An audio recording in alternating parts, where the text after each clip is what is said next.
दोस्तों, कैसे हैं आप लोग। मेरा नाम सौरभ कुमार है और मैं आप लोग को यहाँ पर इतिहास एनसीईआरटी सार संग्रह क्लास 6 फुटबॉल पढ़ा रहा हूँ, जो कि आपका ये वन लाइनर है महेश बर्नवाल की।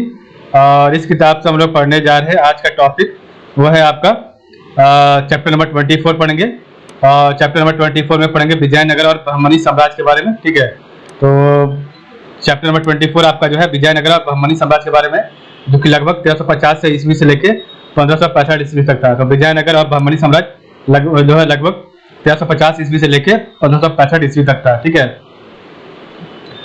तो दक्षिण भारत विजयनगर साम्राज्य का जो कोई ये आपका जो है मानचित्र पर मैप पर आपको बताया गया कि इसका क्षेत्र किधर था। तो आपका नर्मदा नदी से लेके माही नदी और नीचे आपका जो है लगभग जो है कावेरी नदी तक अप्रॉक्स था, उसके नीचे भी था तुतीकोरिन तक। तो मदुरई ये सब इलाका जो है आपका जो है विजयनगर साम्राज्य के अंदर आता था। तो नर्मदा नदी, माही नदी, ताप्ती नदी आपका नीचे महाराष्ट्र के नीचे से ताप्ती नदी, देवागिरी, अहमदनगर, यहाँ पर आपका भीमा नदी हो गया, बीजापुर हो गया, गुलबर्गा, कल्याणी, बीदर हो गया यहाँ पर आपका। ठीक है, बोधन, गोदावरी नदी, माहौल, वारंगल, ठीक है आपका यहाँ वारंगल हो गया, गोलकुंडा हो गया, राजमुंदरी, कृष्णा नदी यहाँ पर हो गया आपका, कामपिली, ये आपका देखिए यहाँ पर विजयनगर है। तो ये आपका क्षेत्र था विजयनगर का था। ये आपका जो है ये आपका बीदर का राज था, बीदर। ठीक है, ये बीजापुर हो गया और यही आपका बहमनी भी था। ठीक है, बहमनी साम्राज्य। यहाँ पर उदयगिरी हो गया, ये सैंथम हो गया, सैंथम चर्च, पसार नदी हो गया, कावेरी नदी, तुंगभद्रा नदी। ठीक है, तो तुंगभद्रा नदी, कावेरी नदी, पेन्नार नदी यहाँ पर हो गया, तंजोर नदी है, तंजोर यहाँ पर नदी नहीं, नागौर, पुदुकोट्टाई, मदुरई, कैतार, तुतीकोरिन और कबीलून आपका केरला साइड में।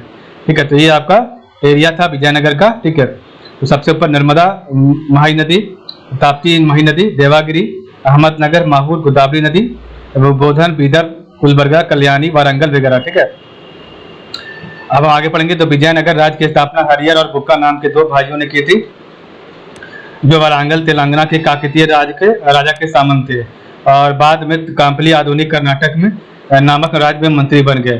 तो विजयनगर राज्य की स्थापना हरियर और बुक्का नाम के दो भाइयों ने की थी, जो वारंगल तेलंगाना के काकतीय राजा के सामंत थे और बाद में कांपली आधुनिक कर्नाटक में नामक राज्य में मंत्री बन गए। कांपली पर मोहम्मद बिन तुगलक ने आक्रमण कर उसे जीत लिया तथा इन दोनों भाइयों को बंदी बनाकर इस्लाम में दीक्षित कर दिया। तो कांपली पर मोहम्मद बिन तुगलक ने आक्रमण कर उसे जीत लिया तथा इन दोनों भाइयों को बंदी बनाकर इस्लाम में दीक्षित कर दिया। अपने गुरु विद्यारण्य के निर्देश पर ये फिर से हिंदू धर्म में दीक्षित हुए तथा उन्होंने विजयनगर में अपनी राजधानी स्थापित की। तो अपने एक गुरु विद्यारण्य के निर्देश पर यह फिर से हिंदू धर्म में दीक्षित हुए तथा उन्होंने विजयनगर में अपनी राजधानी स्थापित की। तो सबसे पहले आपका यहाँ पर बना संगम वंश। तो संगम वंश का जो काल है वो आपका जो है 1336 से लेकर 1570 तक चला और उससे बाद तक भी रहा। तो ये आपका 1570 यहाँ पर होगा। ठीक है, सॉरी, तो संगम वंश के बारे में बताया गया। तो संगम वंश आपका 1336 से लेकर 1485 तक था। ठीक है, और यहाँ पर और भी वंश के बारे में बताया गया। ठीक है, तो यहाँ पर आपका जो है आपका दक्षिण भारत में विजयनगर साम्राज्य यहाँ पर आपका लिखा होना चाहिए, विजयनगर साम्राज्य। ठीक है, जो जिसमें आपका संगम, सालू और तुलु और अराविडु वंश होगा। तो विजयनगर साम्राज्य होगा यहाँ पर, जो कि 1336 से लेकर 1570 के बाद तक चला। ठीक है, तो संगम वंश का संस्थापक हरिहर प्रथम था, शालू वंश का संस्थापक सालू नरसिंह था, तुलु वंश का संस्थापक वीर नरसिंह था और अराविडु वंश का संस्थापक तिरुमल था। तो संगम का हरिहर प्रथम, शालू का सालू नरसिंह, तुलु का वीर नरसिंह और अराविडु का जो है तिरुमल। संगम वंश का समय जो था वो 1336 से लेकर 1485 ईस्वी तक का।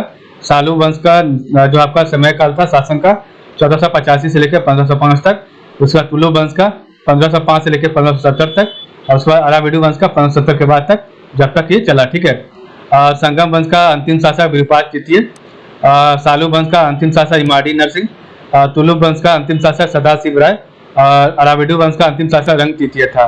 तो संगम वंश का अंतिम शासक विरूपाक्ष द्वितीय, सालू वंश का अंतिम शासक इमाडी नरसिंह, तुलु वंश का अंतिम शासक सदाशिव राय, अराविडु वंश का अंतिम शासक रंग तृतीय था। ठीक है, तो संगम वंश ठीक है आपका संस्थापक हरिहर प्रथम, समय 1336 से लेकर 1485, अंतिम शासक विरूपाक्ष द्वितीय और सालू वंश का संस्थापक सालूक नरसिंह, समय 1485 से 1505, इमाडी नरसिंह अंतिम शासक, तुलु वंश का संस्थापक वीर नरसिंह, समय 1505 से लेकर 1570, अंतिम शासक सदाशिव राय, अरावली वंश का संस्थापक तिरुमल, समय 1570 से लेके अंतिम शासक रंगतीर्थी। तो हरिहर प्रथम जो है 1336 से लेकर 1356 तक जो आपका शासक बना, ठीक है। तो हरिहर प्रथम जो है 1336 से लेकर 1356 तक शासक रहा, पहला आपका, ठीक है, संगम वंश का। और हरिहर प्रथम संगम वंश का प्रथम शासक था। इसकी पहली राजधानी अनेगोंडी थी, जो तुंगभद्रा नदी के तट पर स्थित थी। हरिहर प्रथम के सिंहासन रोहन का वर्ष 1336 ईस्वी बताया जाता है। हरिहर प्रथम ने विजयनगर हम्पी को अपनी द्वितीय राजधानी बनाया और विजयनगर के ध्वंसावशेष पर हम्पी में विद्वान है। तो हरिहर प्रथम ने विजयनगर हम्पी को अपनी द्वितीय राजधानी बनाया। विजयनगर के ध्वंसावशेष आपका हम्पी में विद्वान है, ठीक है, अभी भी हम्पी में वहां पर विद्वान है। आरंभ में विजयनगर राज सहकारी राज व्यवस्था पर आधारित था। तो आरंभ में विजयनगर राज सहकारी राज व्यवस्था पर आधारित था। गद्दी पर बैठने के उपरांत हरिहर प्रथम ने अपने भाई बुक्का की सहायता से साम्राज्य विस्तार का कार्य प्रारंभ किया तथा विजयनगर साम्राज्य को उत्तर में कृष्णा नदी से लेकर दक्षिण में कावेरी नदी तक विस्तृत किया। तो गद्दी पर बैठने के उपरांत हरिहर प्रथम ने अपने भाई बुक्का की सहायता से साम्राज्य विस्तार का कार्य प्रारंभ किया तथा विजयनगर साम्राज्य को उत्तर में कृष्ण नदी से लेकर दक्षिण में कावेरी नदी तक विस्तृत किया। और हरिहर प्रथम ने प्रशासनिक व्यवस्था में सुधार का प्रयास किया। उसने काकतीय राज्य व्यवस्था का अनुकरण कर अपने राज्य को देश स्थल तथा नाडुओं में विभाजित किया। तो हरिहर प्रथम ने प्रशासनिक व्यवस्था में भी सुधार का प्रयास किया। उसने काकतीय राज्य व्यवस्था का अनुकरण कर अपने राज्य को देश स्थल और नाडुओं में विभाजित किया। नेक्स्ट आपका शासक बना बुक्का प्रथम, जिसका शासनकाल 1356 से लेकर 1377 ईस्वी तक था।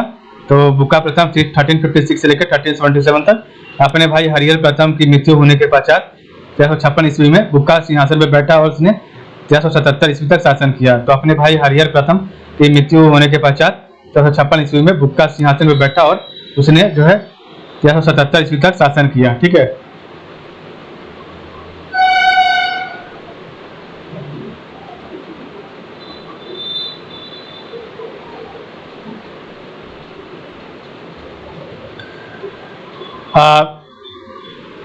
वह एक महान योद्धा, राजनीतिज्ञ, वह विद्या प्रेमी था। बुक्का प्रथम अभिलेखों में उसे पूर्वी, पश्चिमी और दक्षिणी सागर का स्वामी कहा गया है। बुक्का प्रथम की महान विजय मदुरा विजय थी, जिसके कारण उसका राज सुदूर दक्षिण में रामेश्वर तक पहुंच गया। मदुरै विजय हेतु बुक्का ने अपने पुत्र कंपन को भेजा था, ठीक है। उत्तर में विजयनगर का सामना एक बहुत ही प्रबल प्रतिद्वंदी बहमनी राज से हुआ। बहमनी राज की स्थापना 1347 में हुई थी। तो उत्तर में विजयनगर का सामना एक बहुत ही प्रबल प्रतिद्वंदी बहमनी राज से हुआ। बहमनी राज की स्थापना 1347 में हुई थी। एक अफगान अलाउद्दीन हसन, जिसका उत्थान गंगू नाम एक ब्राह्मण की सेवा में रहते हुआ, जिसे हसन गंगू के नाम से जाना जाता है, उसने गद्दी नसीन होने के बाद अलाउद्दीन हसन बहमान शाह के नाम का खिताब धारण किया था। तो एक अफगान अलाउद्दीन हसन, जिसका उत्थान गंगू नामक एक ब्राह्मण की सेवा में रहते हुए हुआ, जिसे हसन गंगू के नाम से जाना जाता है, उसने गद्दा नसीन होने के बाद अलाउद्दीन हसन बहमान शाह के नाम का खिताब धारण किया, ठीक है। और विजयनगर के शासकों और बहमनी सुल्तानों के हितों का टकराव 3 अलग अलग क्षेत्रों, तुंगभद्रा का दबाव, कृष्णा गोदावरी के डेल्टा क्षेत्र और मराठावाड़ प्रदेश में था। तो विजयनगर के शासकों और बहमनी सुल्तानों के हितों का टकराव 3 अलग अलग क्षेत्रों, तुंगभद्रा के दबाव, कृष्णा गोदावरी के डेल्टा क्षेत्र और मराठावाड़ प्रदेश में था। हरिहर द्वितीय, जिसका शासनकाल 1377 से लेके 1405 था। तो हरिहर द्वितीय जो है 1377 से लेके 1405 तक था। तो दक्षिण भारत में अपनी स्थिति मजबूत बनाकर हरिहर द्वितीय 1377 से लेकर 1406 के अधीन विजयनगर साम्राज्य ने पूर्वी समुद्री तट की ओर प्रादेशिक विस्तार की नीति आरंभ की। तो दक्षिण भारत में अपनी स्थिति मजबूत बनाकर हरिहर द्वितीय 1377 से लेकर 1406 के अधीन विजयनगर साम्राज्य ने पूर्वी समुद्री तट की ओर प्रादेशिक विस्तार की नीति आरंभ की। वह विजयनगर साम्राज्य का प्रथम शासक था, जिसने महाराजा धीराज और राज परमेश्वर की उपाधि धारण की। तो हरिहर द्वितीय प्रथम शासक था, जिसने महाराजा धीराज और राज परमेश्वर की उपाधि धारण की थी। हरिहर द्वितीय विरूपाक्ष का उपासक था, और किंतु उसने शैव, वैष्णव और जैनियों को भी समान रूप से संरक्षण प्रदान किया। तो हरिहर द्वितीय विरूपाक्ष का उपासक था, किंतु उसने शैव, वैष्णव और जैनियों को भी समान रूप से संरक्षण प्रदान किया था, ठीक है। संपूर्ण सुदूर दक्षिण भारत पर विजयनगर साम्राज्य का विस्तार करने का श्रेय हरिहर द्वितीय को दिया जाता है। विद्वता और विद्वानों को प्रदत्त संरक्षण के कारण उसे राजव्यास राज वाल्मीकि की उपाधि प्राप्त थी। तो हरिहर द्वितीय को जो है विद्वता और विद्वानों को प्रदर्शन संरक्षण के कारण उसे राजव्यास और राज वाल्मीकि की उपाधि प्राप्त थी। वेदों के प्रसिद्ध टीकाकार सायणाचार्य उसके मुख्यमंत्री थे और उसके एक अभिलेख में माधव विद्यारण को सर्वोच्च प्रकाश का अवतार कहा गया है। तो उसके एक अभिलेख में माधव विद्यारण को सर्वोच्च प्रकाश का अवतार कहा गया है। जैन धर्म का अनुयायी और नानार्थ रत्नमाला, तो जैन धर्म का अनुयायी और नानार्थ रत्नमाला का लेखक यूरोप गांपा उसका सेनापति था और 1404 ईस्वी में हरिहर द्वितीय की मृत्यु हो गई। तो जैन धर्म का अनुयायी और नानार्थ रत्नमाला का लेखक इरुमगांपा उसका सेनापति था। 1404 ईस्वी में हरिहर द्वितीय की मृत्यु हो गई। ठीक है। कृष्णा गोदावरी डेल्टा के निचले हिस्से में वारंगल शासकों का राज्य था। तो कृष्णा गोदावरी डेल्टा के निचले हिस्से में वारंगल शासकों का राज्य था। हरिहर द्वितीय ने अपने भाइयों के स्थान पर अपने पुत्रों को गवर्नर बनाया। उसने एक नई परंपरा की शुरुआत की। तो हरिहर द्वितीय ने अपने भाइयों के स्थान पर अपने पुत्रों को गवर्नर बनाया। उसने एक नई परंपरा की शुरुआत की थी। ठीक है। नेक्स्ट आपका है देवराय प्रथम, जो कि आपका जो है इसका शासनकाल 1406 से लेकर 1422 तक था देवराय प्रथम का। तो हरिहर द्वितीय की मृत्यु के पश्चात कुछ समय की अनिश्चितता के उपरांत देवराय प्रथम जो है 1406 से लेकर 1422 ईस्वी तक सिंहासनरूढ़ हुआ। तो हरिहर द्वितीय की मृत्यु के पश्चात कुछ समय की अनिश्चितता के उपरांत देवराय प्रथम सिंहासनरूढ़ हुआ। बहमनी शासक फिरोज शाह ने विजयनगर पर आक्रमण किया। तो उस समय का बहमनी शासक फिरोज शाह ने विजयनगर पर जो है आपका देवराय प्रथम के काल में जो है आक्रमण किया और देवराय प्रथम पराजित हुआ। अंत में दोनों के मध्य एक संधि हुई, जिसके अनुसार देवराय प्रथम ने अपनी पुत्री का विवाह फिरोज शाह के साथ कर दिया तथा बांकापुर को दहेज के रूप में दे दिया। ठीक है।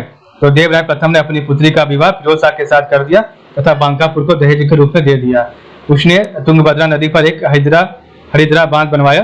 आपका जो है किसने देवराय प्रथम ने, तो देवराय प्रथम ने तुंगभद्रा नदी पर एक हरिद्रा बांध बनवाया ताकि उसमें से नहरें निकालकर उन्हें राजधानी तक लाकर जल की कमी दूर की जा सके। इन नहरों के द्वारा आसपास के खेतों की सिंचाई भी होती थी। इन नहरों के कारण उसके राजस्व में 3,50,000 परदाओं की वृद्धि हुई। सिंचाई के प्रयोजनों से उसने हरिद्रा नदी पर भी एक बांध बनवाया था। तो इन नहरों के कारण उसके राजस्व में 3.5 लाख परदाओं की वृद्धि हुई और सिंचाई के प्रयोजनों से उसने हरिद्रा नदी पर एक बांध बनवाया है। देवराय प्रथम ने ही 10,000 मुस्लिमों को सेना में प्रथम बार भर्ती किया था। तो देवराय प्रथम ने ही पहली बार 10,000 मुस्लिमों को सेना में भर्ती किया था। देवराय प्रथम के शासनकाल में इटालियन यात्री निकोलो डी कोंटी ने 1430 ईस्वी में विजयनगर की यात्रा की थी। तो देवराय प्रथम के शासनकाल में इटालियन यात्री निकोलो डी कोंटी ने 1430 में विजयनगर की यात्रा की थी। उसने नगर में मनाए जाने वाले दीपावली, नवरात्र आदि जैसे उत्सवों का भी वर्णन किया है। तो उसने नगर में मनाए जाने वाले दीपावली, नवरात्र आदि जैसे उत्सवों का भी वर्णन किया है। देवराय प्रथम हर विलास नामक हर ग्रंथ के रचनाकार व प्रसिद्ध तेलुगु कवि श्रीनाथ को संरक्षण प्रदान किया था। तो देवराय प्रथम हर विलास नामक ग्रंथ के रचनाकार व प्रसिद्ध तेलुगु कवि श्रीनाथ को संरक्षण प्रदान किया था। ठीक है। इसके बाद आपका रामचंद्र जो है राजा बना 6 महीने के लिए। तो 1422 ईस्वी में देवराय की मृत्यु हो गई। उसकी मृत्यु के बाद उसका पुत्र रामचंद्र उसका उत्तराधिकारी हुआ, किंतु वह मात्र 6 माह तक शासन कर पाया। तो रामचंद्र 6 महीने तक। तो 1422 ईस्वी में देवराय प्रथम की मृत्यु हो गई। उसकी मृत्यु के बाद उसका पुत्र रामचंद्र उसका उत्तराधिकारी हुआ, किंतु वह मात्र 6 माह तक शासन कर पाया। उसके बाद रामचंद्र के बाद विजय प्रथम शासक बना, जिसका जो है शासन उसका भी 6 महीने तक रहा। तो विजय प्रथम 6 महीने तक शासन किया। तो विजय प्रथम शासक बना जो विजय भूपति, विजय बुक्का या वीर बुक्का तृतीय के रूप में प्रसिद्ध हुआ। तो विजय प्रथम शासक बना जो विजय भूपति, विजय बुक्का या वीर बुक्का तृतीय के रूप में जो है प्रसिद्ध हुआ। संभवतः इसने भी मात्र 6 महीने तक शासन किया। उसके बाद आपका जो बना शासक उसका नाम था देवराय द्वितीय, जिसका शासनकाल 1422 से लेकर 1446 तक था। तो देवराय द्वितीय 1422 से लेकर 1446 तक। देवराय द्वितीय 1422 ईस्वी में सिंहासन पर बैठा। इसने गज बैठकर हाथियों का शिकारी इमाड़ी देवराय, प्रौढ़ देवराय उपाधि धारण की। इसके अतिरिक्त कुछ प्रमुख सामान्य जन देवराय द्वितीय को हिंदू पौराणिक आख्यानों के दैवीय शासक इंद्र का अवतार मानते थे। ठीक है। तो इसके अतिरिक्त कुछ प्रमुख सामान्य जन देवराय द्वितीय को हिंदू पौराणिक आख्यानों के दैवीय शासक इंद्र का अवतार मानते थे। देवराय द्वितीय संगम वंश का महानतम शासक था। तो उसका साम्राज्य विस्तार श्रीलंका सीलोन के तट तक विस्तृत हो गया था। तो देवराज द्वितीय संगम वंश का महानतम शासक था, तो उसका साम्राज्य विस्तार श्रीलंका सीलोन के तट तक विस्तृत हो गया था। अपनी सैनिक शक्ति मजबूत करने के लिए देवराज द्वितीय ने 2000 तुर्की धनुर्धरों को अपनी सेना में भर्ती किया तथा उन्हें जागीरें प्रदान की। ठीक है, सेना को मजबूत बनाने के लिए उसने ज्यादा मुस्लिमों को भर्ती किया था। तो सेना को मजबूत बनाने के लिए उसने ज्यादा मुस्लिमों को भर्ती किया था।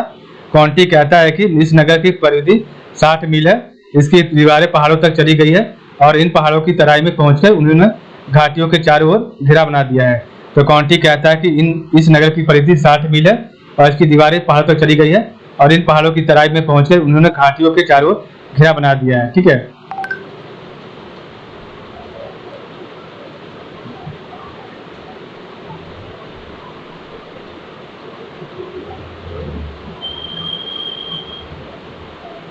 नेक्स्ट आपका है, आगे हम पढ़ेंगे, इसको अभी रखेंगे। फारसी यात्री अब्दुल रजाक ने भारत और दूसरे देशों की दूर दूर तक यात्रा की थी। तो फारसी यात्री अब्दुल रजाक ने भारत और दूसरे देशों की दूर दूर तक यात्रा की थी।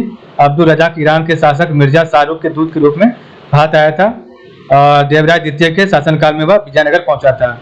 अब्दुल रजाक मानता था कि उसने दुनिया में जितने भी नगर देखे थे या जितने नगरों में के बारे में सुना था, विजयनगर उसमें से सबसे भव्य नगरों में था। तो अब्दुल रजाक मानता था कि उसने दुनिया में जितने भी नगर देखे थे या जितने नगरों के बारे में सुना था, विजयनगर उसमें से सबसे भव्य नगरों में था। तेलुगु के प्रसिद्ध कवि श्रीनाथ ने इसके दरबारी कवि दिनदिमा को एक शास्त्र में जब पराजित कर दिया था। तो तेलुगु के प्रसिद्ध कवि श्रीनाथ ने इसके दरबारी कवि दिनदिमा को एक शास्त्रार्थ में पराजित कर दिया था। देवराज द्वितीय ने श्रीनाथ को कवि सार्वभौम की उपाधि से सम्मानित किया और उस पर सोने के सिक्कों की कनकाभिषेक सम्मान बौछार की थी। तो देवराज द्वितीय ने श्रीनाथ को कवि सार्वभौम की उपाधि से सम्मानित किया और उस पर सोने के सिक्के की कनकाभिषेक सम्मान जो है बौछार की थी। नेक्स्ट आपका है मल्लिकार्जुन, जिसका शासनकाल 1446 से लेकर 1465 तक था। तो मल्लिकार्जुन 1446 से लेकर 1465, मल्लिकार्जुन ने भी अपने पिता देवराज द्वितीय की भांति गजबेटकर की उपाधि धारण की थी। तो मल्लिकार्जुन ने भी अपने पिता देवराज द्वितीय की भांति गजबेटकर की उपाधि धारण की थी। और मल्लिकार्जुन के शासनकाल में महोयान नामक चीनी यात्री समुद्री यात्रा कर विजयनगर आया था।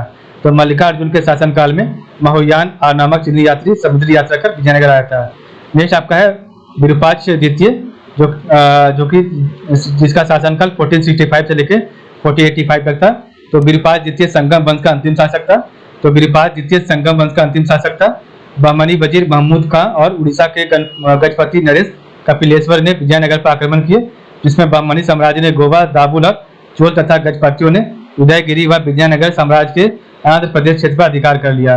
तो बहमनी वजीर महमूद खां और उड़ीसा के गजपति नरेश कपिलेश्वर ने विजयनगर पर आक्रमण किए, जिसमें बहमनी साम्राज्य ने गोवा, दाबुल और चोल तथा गजपतियों ने उदयगिरी व विजयनगर साम्राज्य के आंध्र प्रदेश क्षेत्र पर अधिकार किए थे। ठीक है,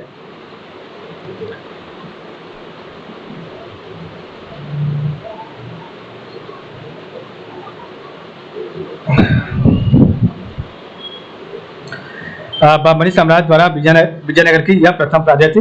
तो बहमनी साम्राज्य द्वारा विजयनगर की यह प्रथम प्रजा थी। प्रौढ़ देवराय, जिसका शासनकाल 1485 ईस्वी तक था।